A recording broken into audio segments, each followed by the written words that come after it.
Welcome to our post-screening discussion of the groundbreaking documentary film, Invisible Warriors, African American Women in World War II. We're joined this evening we're joined by the producer director of the film, Gregory Cooke. Also with us is Dr. Beverly Guy-Sheftall, the director of the Women's Research and Resource Center at Spelman College, who is that entity. Dr. Sheftall is a co-sponsor of this screening this evening, along with the Division of Humanities at Morehouse College. I'm Dr. Clarissa Myrick-Harris, chair of the Division of Humanities at Morehouse, and we have a very special guest with us, Mrs. Susan Taylor King, who is an original African-American Rosie the Riveter. Welcome, welcome everyone. It's so good to be here with you. Thank you. Thank you. Well, I want to begin this discussion immediately. The film is outstanding, and I think it informs so many of a piece of history that most know very little about. But I want to start with talking with you first, Gregory, about just the inspiration for the film. What inspired you? Who inspired you to create this film? And a little bit about that journey from that inspiration to the actual finished product. Okay, thank you. And welcome to everyone. 33 years ago, I was spiritually compelled to go to Bastogne, Belgium. And it's the only spiritually compelled, or it's the only words I can use to describe how this all began. And so 33 years ago, I was spiritually compelled to go to Bastogne, Belgium, which Bastogne was the focal point of the World War II Battle of the Bulge, the largest battle that the U.S. Army has ever fought. And there were thousands and thousands of Black men who were involved in that engagement. And so I eventually arrive in Bastogne, and I go into a museum, the Martyson Museum there. And for the first time in my life, I saw African Americans in a museum as it related to World War. It's the first time in my life I saw African American soldiers in a museum. And I thought it was very kind of ironic that I had to travel to Europe to actually see that. And so as a result of that experience, I began the process of reading and everything I could and learn everything I could about the African American experience in World War II, and particularly Europe. So as part of that research, it led me to doing research in Great Britain. And it was really in Great Britain that I stumbled upon the African American contribution to World War II.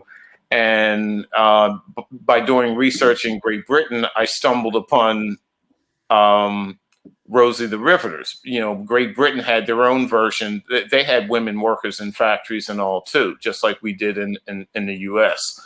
And finally, I learned that there were 600,000 African-American Rosie the Riveters in World War II. And I was able to connect that experience with stories that my mother had told me, you know, when I was a little boy. And so it's been a 33-year journey into World War II with the intent of elevating the awareness within people about the participation and contributions of African Americans in World War II. And the film itself has actually taken me 11 plus years to complete. So wow. that's kind of short question. I mean, short answer to it, you know. Yeah. Wow. Well, in your introduction to the film, you talked a bit about your mother. Yes. And how she inspired you. Can you just tell us a bit more about her? And I think what's also really good to elaborate on is the fact that the Rosies did not only include those who worked in the war industry with aircraft, as Mrs. King did, and I'm looking forward to her talking about more about her specific experience. But it also includes women, Black women, white women, and others who worked in office settings in other places. So just a bit more about your mom first. Okay, one of the things that I have done deliberately so, and this has come about as a result of my knowledge and research, is I've expanded the definition of who Rosie the Riveters are, because there are many still around. My mother had a traditional female job. She was a clerk typist. For the most part, that was a traditional female job. However, it was because of World War II that she had the opportunity to do that work, because prior to the war, she could not have gotten a job working in the federal government. The other thing that and you touched on it, Clarissa, is the idea that Rosies were not just women like Mrs. King who helped build airplanes, but there were also anyone, really any woman who was in any way involved in the war effort. And so I expanded the definition to include women like my mother, who went into clerical positions, administrative positions in government services, etc. And recently, I've began expanding that definition more, somewhat encouraged by comments by the Senator Bob Casey of Pennsylvania when he talked about the dedication of the Congressional Gold Medal for Rosie the Riveters. And I want to touch on a particular group of Rosies that were involved in the war but have gotten zero credit. And when we think back to the 1940s, we're talking really about hundreds of thousands of Black people, but specifically Black girls, women, who are actually sharecroppers, farmers. If you think back, if you look back at that time, I think we had basically three materials. We had wool, silk, and cotton. So hundreds of thousands of Black girls, women, and children planted, nurtured, and harvested cotton. And so when we think about cotton in World War II, we're talking about uniforms. We're talking about medical supplies. We're talking about bed linens. We're talking about hosts of other war materials and supplies that were made from cotton. So those women were actually actively involved in the war effort too. It would have been very difficult to find any group of people who were not in some way directly or indirectly involved in World War II. And I think we need to give a shout out to the Black women, Black girls who were sharecroppers.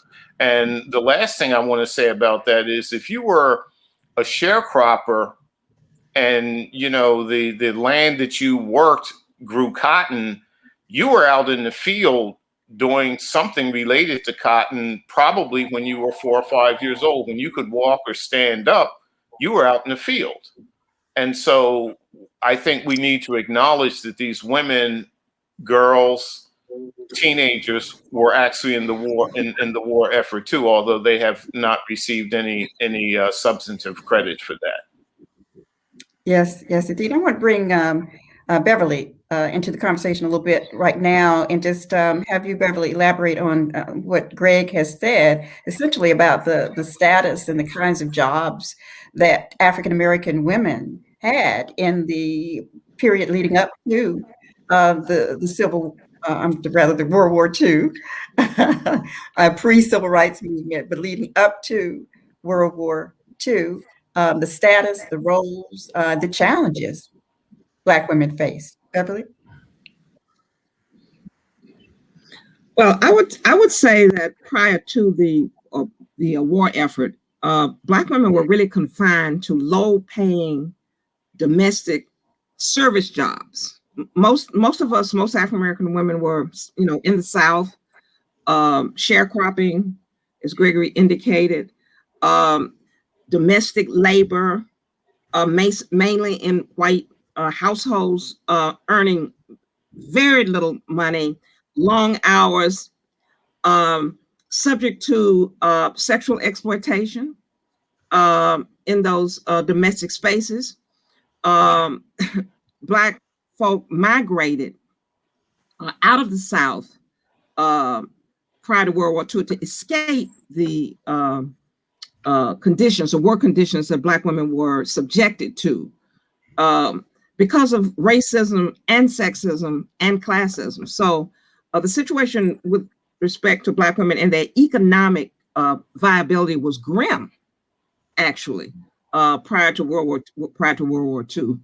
And the war effort enabled Black women to break out of, if you will, this demeaning, low-paid labor. Yes. So, Yeah. so that is a situation African American women found ourselves in, and sometimes irrespective of our educational levels. I mean, there were Black women with college degrees who were unable to get professional jobs and were also subjected to low-paying domestic clerical work. Yes, yes, and the elite in the Black middle class in the Black community are the teachers, are Yes. their teachers. Yes, and even in some cases, those who did service work at various establishments, they also formed the kind of the foundation of what became the Black middle class. Mrs. King, you grew up in the South, or at the tip of the South in Baltimore, and you could speak directly to this time of the World War II era and the time leading up to that era, in terms of what you viewed as your prospects as you were graduating from high school.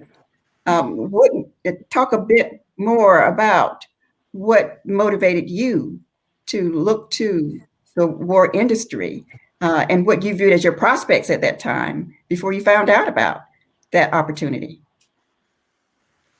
My early years, I was in Virginia, Okay. and my daddy was making maybe $1 a day, and there were 5 of us. And my daddy decided that he was going to move north with his relatives. So he put all of us in a car, and up we journeyed 2.5 hours to Baltimore. In Baltimore,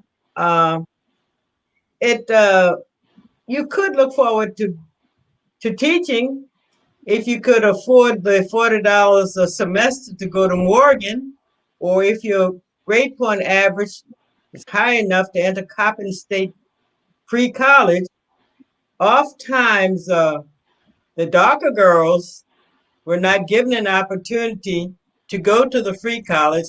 The war pre-World War II was an interesting time in Baltimore, which I call the top of the South and the bottom of the North, because there was some kind of favoritism. The lighter you were, in Charleston, South Carolina, I think they call it the brown paper test. The lighter you were as a girl, the more they thought that you had the ability to teach. So I didn't fall into, I was too dark to be dark and too dark to be light. So I had to decide, my parents decided that, my daddy decided that his daughters should not work in service. So after I came out of high school with an academic profession, there were no jobs except to go out to work as a maid, as they say, because I said I was too dark to work downtown as an elevator operator. And my girlfriends and I were told that we could go to a defense school to work in a war plant. So we took this bus and rode about 1 hour to this defense school in the middle of Baltimore with all Black instructors, because at that time, Baltimore was really segregated and Black and white could not go to classes together. After we took our 90-day training at this defense school, they looked at us, we weighed about 98 pounds apiece, and decided that we could get a job as a riveter. So Going too fast or too far? Oh, no, no, that's Eastern fine. Aircraft. Eastern Aircraft was a newly opened up space in Baltimore City. They didn't take us to Martin's, which was already operating. They wanted women to occupy spaces at Eastern Aircraft. So the three of us went for 2 hours streetcar ride to Eastern Aircraft. And I was given the position as the riveter. Actually, I held the riveter gun. My girlfriend was a bucker, so we went as a team, and we worked there. I worked there for 10 months. At that point, I knew I didn't want to get married and have a house full of children. My girlfriends had soldier boys, and they were going to get married as soon as the war was over. And my desire was to enter college, so I saved war bonds and had enough money to enter Hampton for that first year. And I stayed in Hampton Institute, Hampton, Virginia, as it was called at that time, until my sister became ill with tuberculosis. I came back to Maryland, entered Morgan State University, and went on to receive up to a master's degree, married, had 2 children, 7 grandchildren, 15 great-grandchildren, and I've never looked back.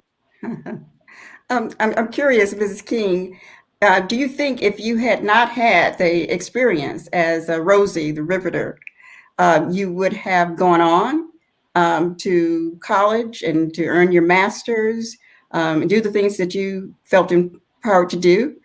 Well, I think being a Rosie the Riveter helped financially, but you have to have a mental attitude. You're going to get out of poverty one way or the other. So I think if I had not been a riveter, knowing me, I would have had a job doing something in order to go to college. Okay, excellent, excellent. I want to go back to you, Greg. And I can hear the stories of the Rosies, our African American Rosies, all day and all night. So inspirational, so empowering. And Greg, I'm just curious about the journey for you. An 11-year journey to get this film done. What were some of the difficulties that you encountered? How did you identify people like Mrs. King? You, of course, had the conversation, the memories, history of your mother, but there were a total of 600,000 Rosies. Yes. And you began this journey in the 2000s. So what was that journey like in terms of finding them? One of the things I did here in Philadelphia was to contact senior facilities, assisted living facilities, where I knew that there were sizable numbers of Black people and generally Black women. And so that's how I found people in Philly. Mrs. Wilson, Ruth Wilson, who worked at the Philadelphia Navy Yard. I found her, and I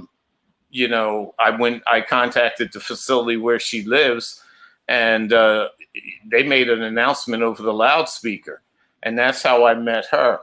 Mrs. King, I don't remember how I got to the Rosie meeting to meet you.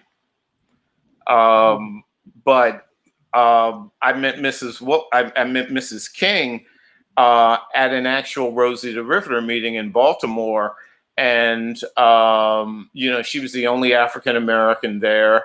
And, we developed this relationship that's now, I think, more than 10 years old. As for my own personal journey, I think this has been a very powerful experience for me personally. First, I'll say that my evolution as a human being, as a man, as a Black man, is in some ways is connected to this journey, because as I started learning more and more about these women, I started kind of really looking more deeply at who they are as individuals and who they are as a group, as Black women. And I'm hearing these stories. These are phenomenal women. I mean, actually, all of these women started in very humble beginnings. And when you look at what they did with their lives. Mrs. King has a graduate degree. Mrs. Willie Mae Govan got her, for example, got her high school diploma at 60. At 60. And then she went on to become an ordained minister, bought a piece of land and built a church. Wow. Right. So all of these women are just extraordinary when you look at their lives.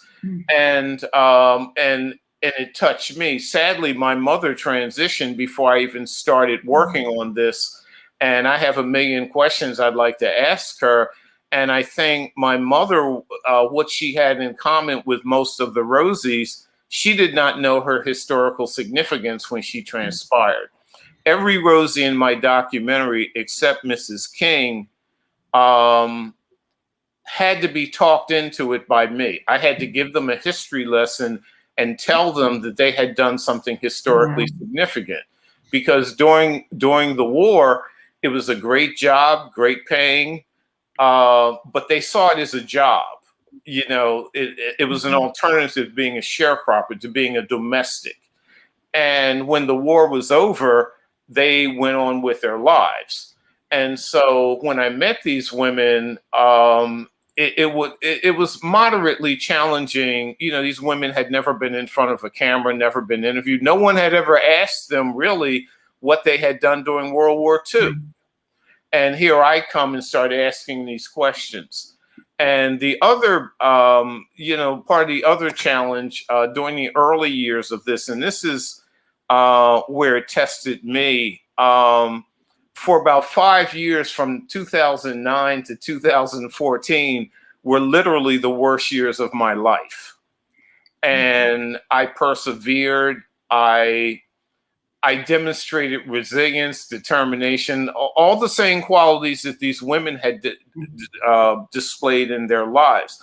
And I had made up my mind a while ago that the only thing that was going to stop me from completing this journey was death. And I believed that the divine was with me. The divine was opening doors for me. The divine was supporting and holding me up at times when there were dark days in this journey, as there are in all journeys. And for the most part, I started this journey with no resources.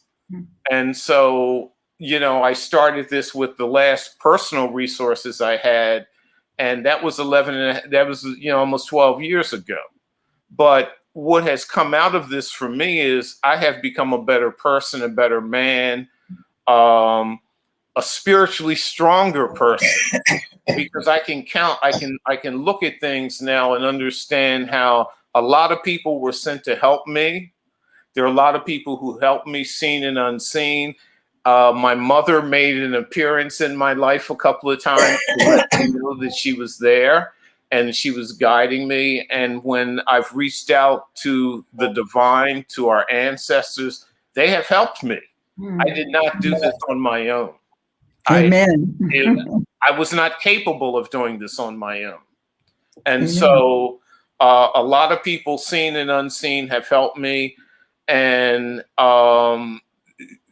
I got the documentary out of this, but as a person, as a man, I got so much more. Yes, yes, wonderful.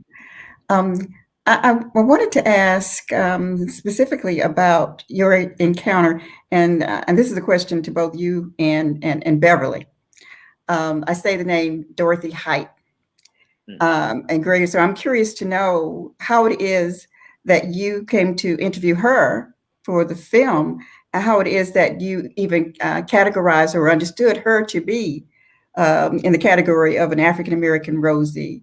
And then I'll ask Beverly afterwards to just speak to Dorothy Height's significance after the war, her agency in terms of women, in terms of civil rights. But Greg, just tell us your Dorothy Height story. Well, I reached out to Dr. Height because I knew she had a strong connection to Mary McLeod Bethune. And Mary McLeod Bethune is an underrated giant. I often tell people that if we have a Mount Rushmore of Black folks in this country, Mary McLeod Bethune and Dr. King are first ballot. Now, the other two people we could put up there, we could debate and discuss, but for me, it would be Frederick Douglass and Harriet Tubman would be the other two figures on our historical Mount Rushmore. But so I reached out to National Council of Negro Women to get an interview with Dr. Height, because I learned that she played a pivotal role, particularly in Washington, D.C., helping Black women. And I don't know this, and I'll never know this, but she may have had a pivotal role in helping my mother. One of the things Dr. Height did, and she talked about it in the documentary, was how she got women together, Black women who were having serious difficulties with housing in Washington. The Housing Authority in Washington, D.C. was processing 10,000 new applications a month for women, overwhelmingly women, civilian women coming to Washington looking for housing. And so the federal government didn't do anything to help, to accommodate all the Black women who were coming into Washington. And you got to remember, it was a segregated city. So that's how I connected with Dr. Height. And what was also interesting, she knew immediately the historic significance of the Rosie the Riveters. I go back and forth with her and my speaking about her, whether, I call her a Rosie sometimes she's a scholar. She's really both, because she played a critical role in the war effort, helping to uplift African-American women in Washington, D.C. She was very helpful. I didn't know it at the time, but I think someone informed me that I was the last person to actually interview her before she transitioned.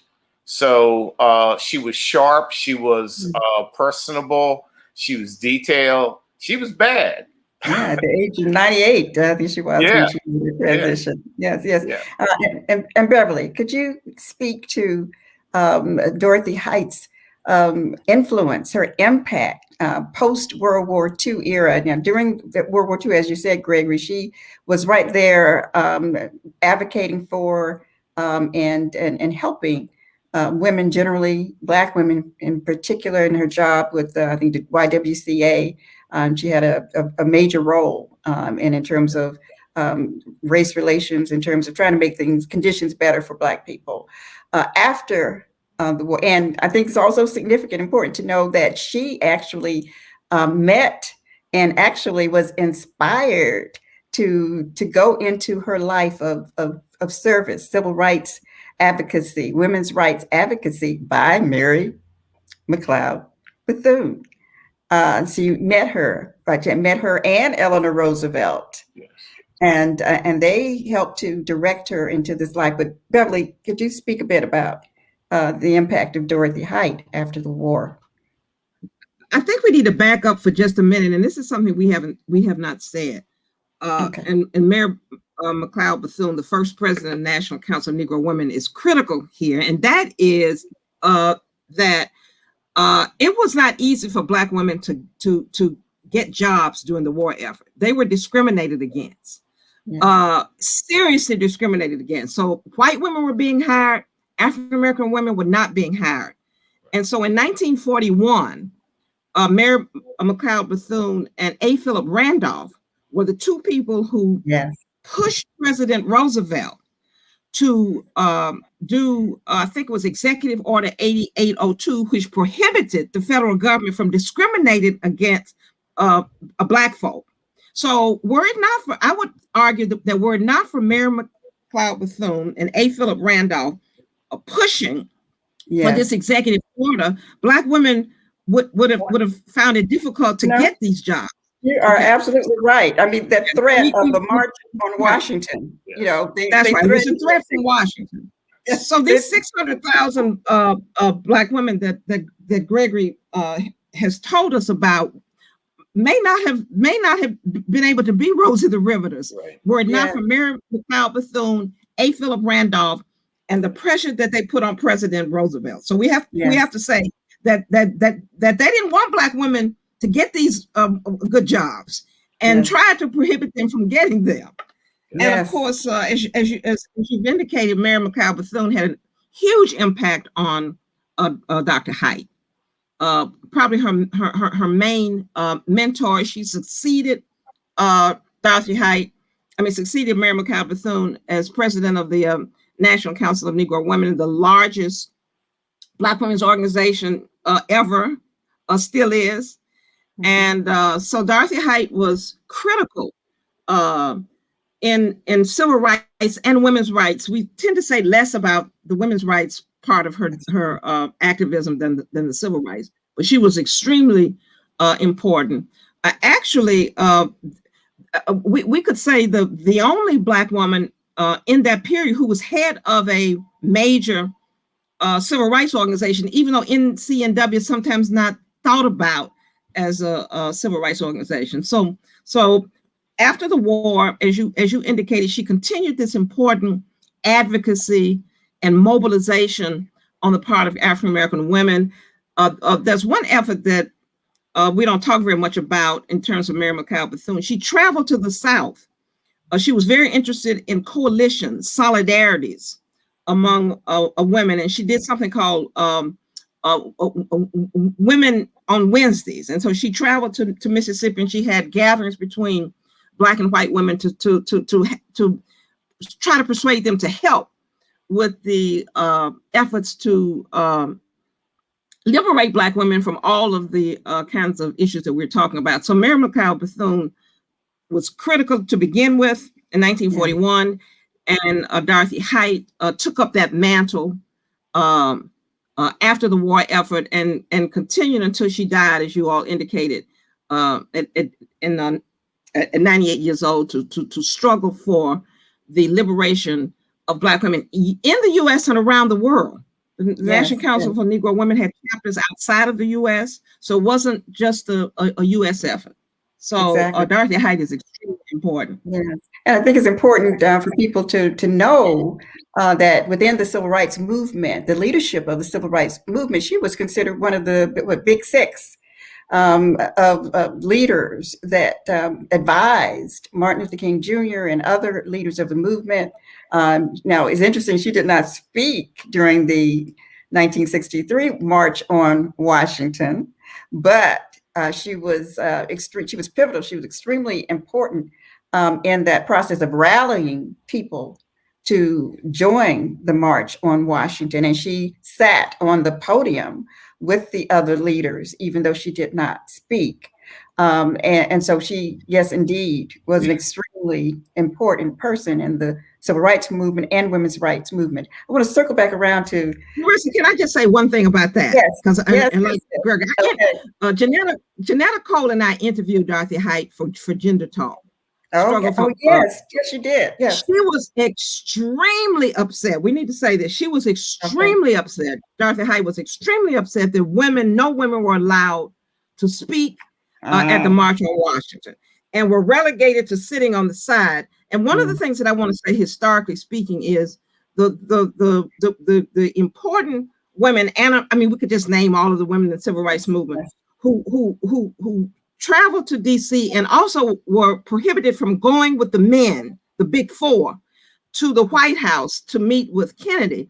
Those women organized in a hotel afterwards and said, never again will we be omitted. And I would label that and call that one of the first Black feminist activism in our history. And it doesn't get framed as that. And that's Dorothy Height.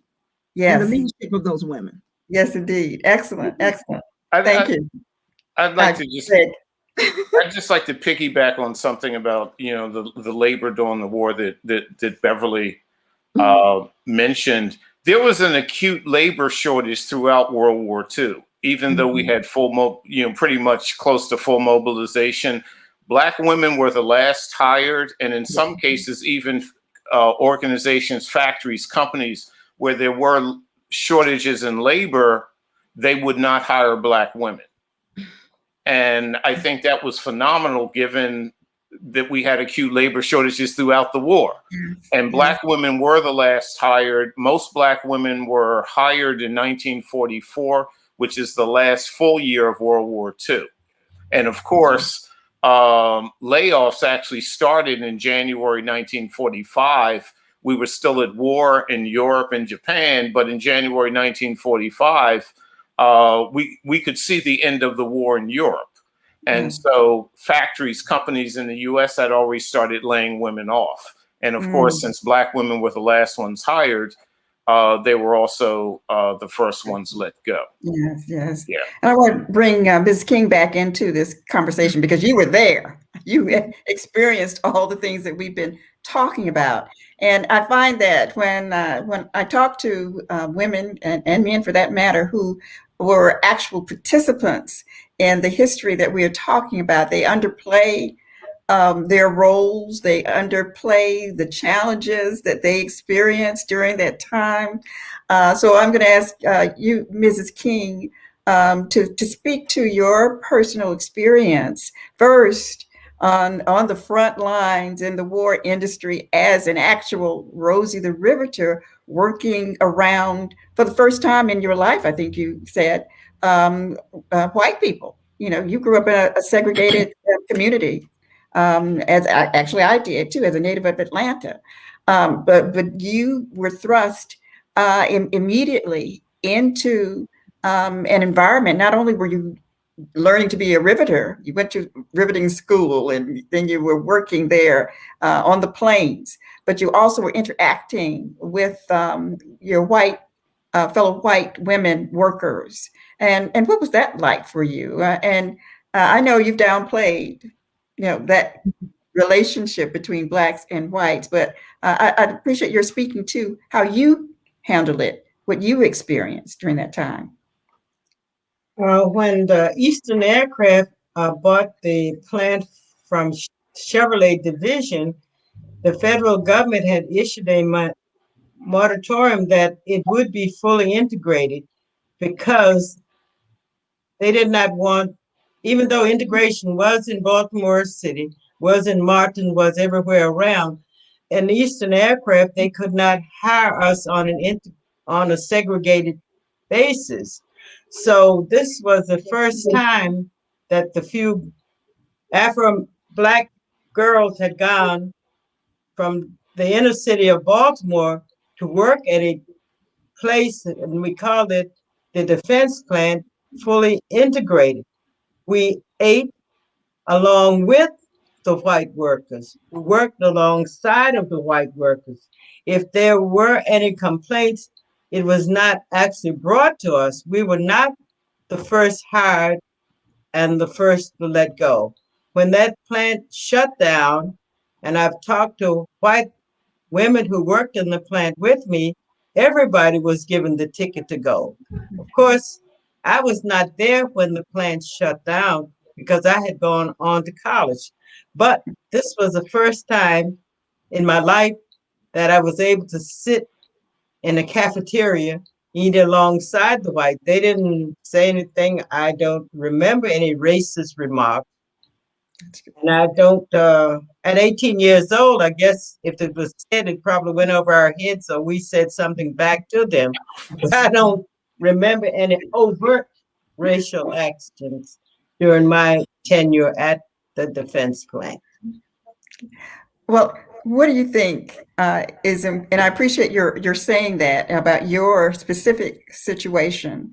And I think it also should be, we should express appreciation for your self-possession, your ability to go into a situation that was brand new, and a new integrated situation, and do a new job, and also interact with those white workers around you in a way in which you were able to essentially assert yourself, your worth as a worker, and not be bothered by, not even look at or notice subtle instances of racism if they occurred. So I think that speaks to you, and your sense of self and your self-agency and so on in that environment. I'd like you to also just talk a bit about, and we only have a few minutes left now, but I want you to get the next to the last word. You and then Greg will close us out.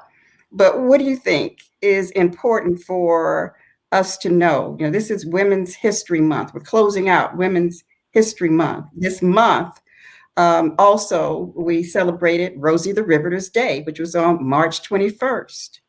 What do you think is the most important lesson for people to learn, but especially Black women to learn, to know, to understand about your experience? What's the lesson for them in the experience of African American Rosie the Riveters?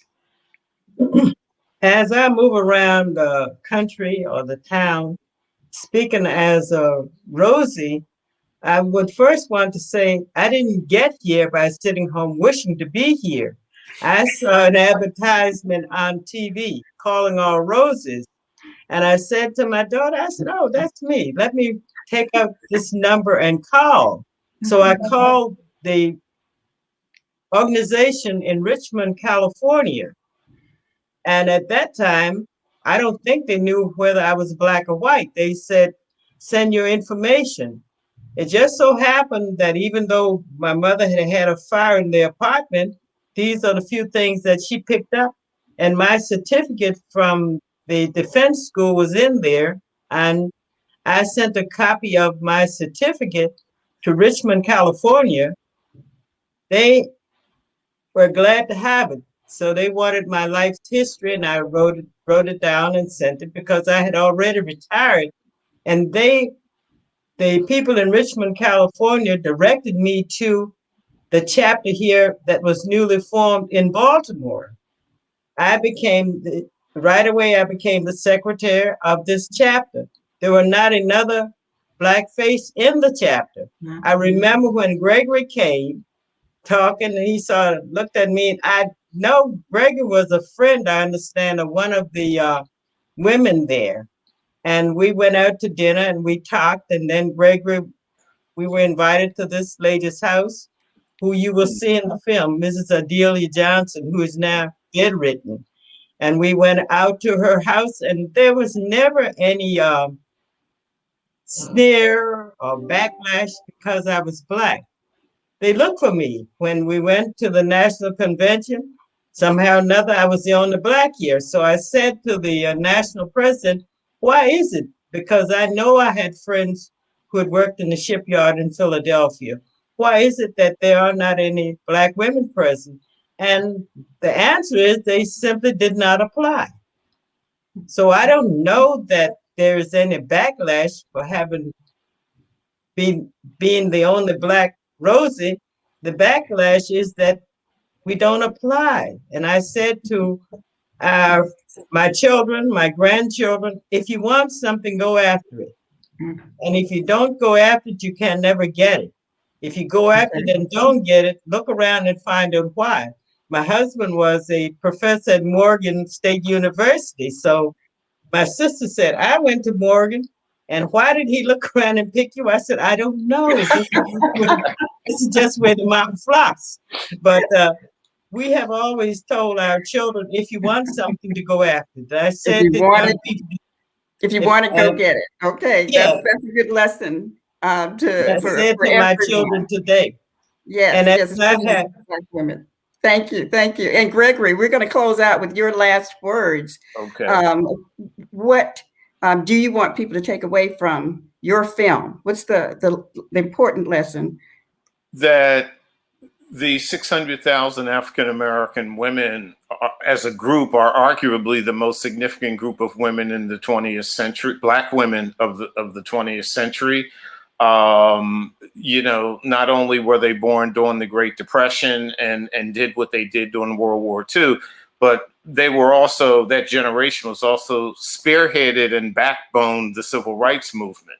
And so these women had as a group, had very profound effect on Black folks and America during the 20th century. And I'd also like to kind of piggyback on something Ms. King just said. And it's going back to a point I made earlier. Black women didn't apply, even if they knew about it, because they did not consider themselves as Rosies as such. And they did not, they didn't think that what they had done was historically significant. So if you don't think what you did was significant, what is there to talk about? You know, and so I think Mrs. King is fortunate that she had a certain awareness of her historical value and contributions that a lot of these Black women didn't. And I think part of that is just part being woman and part being Black woman, being overlooked, ignored. And, you know, they did this great job. And it's an opportunity to tell the world about them. One final thing I'd like to say, why we need to, America, and particularly young Black Americans, need to hear these stories. Mrs. Gwen Faison, who came up from North Carolina, worked at RCA during World War II in Camden, New Jersey. She became mayor of Camden at 73 years old. Wow. Okay. She used to pick cotton. And she told me a story. It's not in the documentary, but she told me a story when she was mayor. She would go around to the schools. Camden's overwhelmingly Black. And she would go around to the schools and tell young people, I picked cotton, I drank out of a colored water fountain, etc. And she said they did not believe her. There's something problematic about that. Yes, yes. Because if you don't believe the woman who lived it, how do you connect with our collective history? Yeah. And that's because they didn't see it in the textbook. They didn't hear it Right. from their teachers. That's Right. why this film is so important, Right. Gregory, and why we appreciate you for making this film. Thank you. And I appreciate all of you for being here with us to share your story, Mrs. King, to interpret this history, Beverly Guy-Sheftall.